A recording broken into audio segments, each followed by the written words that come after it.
திருவிளையாடல் புராணம். பரஞ்சோதி முனிவர். மன்னன் தன் புலமையை மதிக்காமை குறித்து இறைவனிடம் முறையிடல். சந்நிதியில் வீழ்ந்து எழுந்து தமிழறியும் பெருமானே, தன்னை சார்ந்தோர் நல்நிதியே, திரு அளவாயுடைய நாயகனே, நகுதார் வேம்பன் பொன்னிதி போல் அளவிறந்த கல்வியும் மிக்கு உளன் என்று புகழக் கேட்டு சொல் நிறையும் கவிதொடுத்தேன். அவமதித்தான் சிறிது முடிதுலக்கான் ஆகி.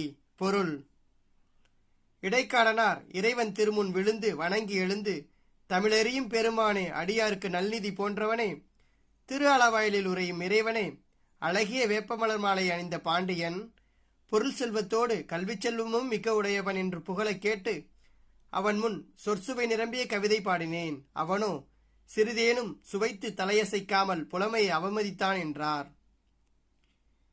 என்னை இகழ்ந்தனோ சொல்லிடுவாய் நின்னிடம் பெரியா இமயப்பாவை தன்னையும் சொல் பொருளான உன்னையுமே இகழ்ந்தனன்.